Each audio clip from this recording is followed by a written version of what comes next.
Ibrahim Traoré's solo mission that saved a nation. Burkina Faso's intelligence chief warned President Ibrahim Traoré that civil war was inevitable, nothing could stop it. But Traoré refused to accept that. What he did next would take him to the very edge of death in a desperate attempt to save his country.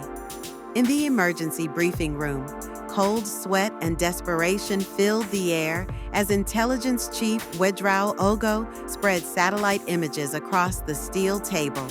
The metallic clicks of each photo hitting the surface echoed like gunshots in the suffocating silence.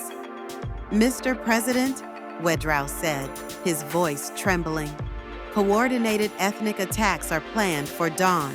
Fulani herders against Mossi farmers. Both sides armed, both believing the other struck first." Traoré studied the reconnaissance images, the dusty prints staining his fingertips. Outside the capital city of Ouagadougou continued as normal. Car horns, children playing, unaware the world was about to fall apart. "Casualties?" he asked, his voice oddly distant. "Thousands, at first," Ouedraogo replied grimly. "And if it spreads, Mali, Central African Republic, we've seen how this ends." Just then, Defense Minister Kabore burst into the room, soaked in sweat from sprinting through the palace.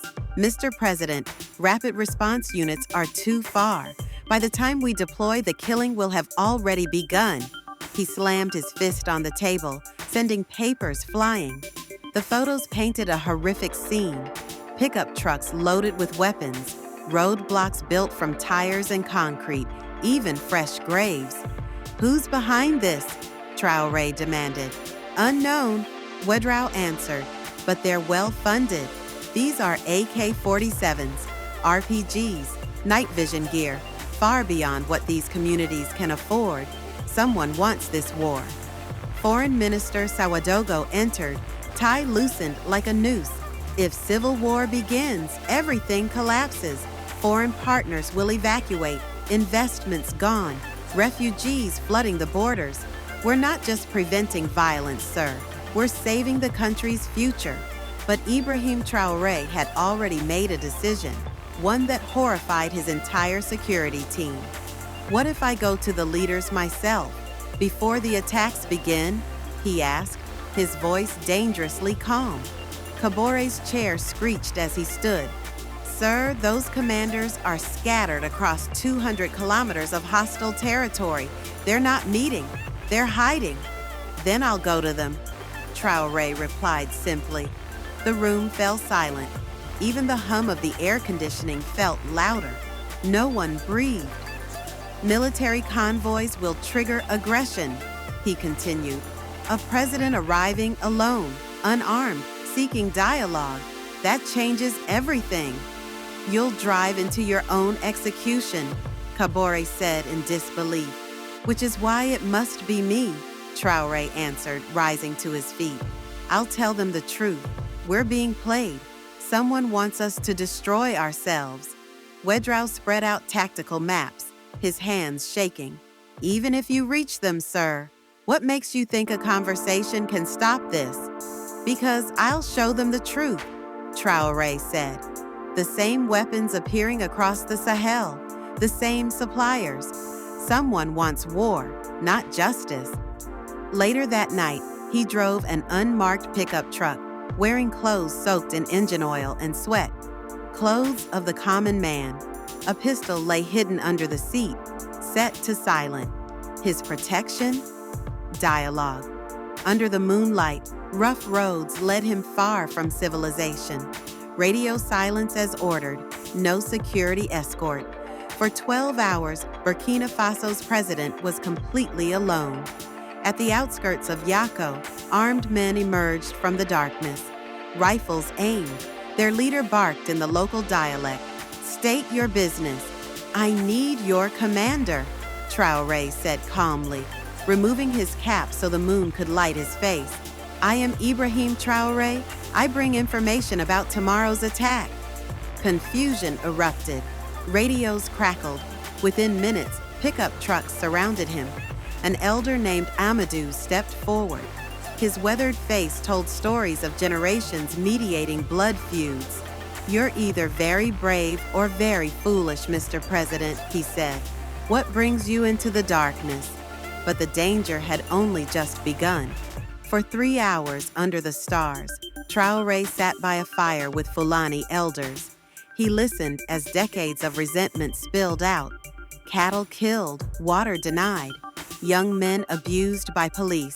"We didn't want war," Elder Amadou said, "but our children are hungry, our cattle die. The government never listens." "I'm listening now," Traoré said, the smoke stinging his eyes. "I offer solutions, but not if blood is spilled tomorrow." By dawn, he had reached 3 separate conflict zones, each with its own pain, its own trauma, but all shared one thing: weapons far too advanced for village skirmishes. "These weapons," Traoré told young Mossi fighters, "are not from here. Someone rich wants us to kill each other while they steal our gold, uranium, our children's future." He showed them photos of the same guns in Mali, Chad, Niger, the same suppliers, the same cycle. Doubt crept into their angry eyes. The weapons they held began to feel tainted. But what happened next was even more terrifying. Leaving the final village, Traoré's vehicle struck a roadside explosive. The blast hurled him onto red dirt, unconscious. He awoke to unfamiliar voices speaking urgent French, foreign accents. He was captured by the very agitators who had supplied the weapons. Months of planning, destroyed by one night of dialogue. "Kill him," one voice growled. "Make it look like ethnic violence." But just as weapons were raised, something extraordinary happened. Dozens of Fulani and Mossi fighters emerged from the trees, rifles raised, not at each other, but at the foreign mercenaries. "Release our president," Elder Amadou said, voice steady. "He came in peace. He leaves with our protection." The foreign agents, suddenly outnumbered 50 to 1, surrendered. 6 hours later, Traoré was back at the palace, wounded but alive. His cabinet speechless, weapons caches surrendered, peace accords signed, agitators imprisoned. "The civil war," Ouedraogo whispered, "has been prevented." Groups ready to kill each other at dawn were now planning joint water projects by dusk.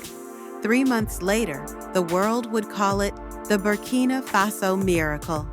At a joint ceremony in Yako, Fulani and Mossi communities unveiled a new water system. "Our president didn't send soldiers to force peace," said Elder Amadou. "He came alone and showed us we were being used. His courage saved our children's future." As Traoré listened to former enemies plan shared development, he reflected on the night he chose to face death alone. Sometimes true leadership means leaving the safety of office and walking straight into the storm. His solo mission nearly cost him his life, but it saved his country's soul.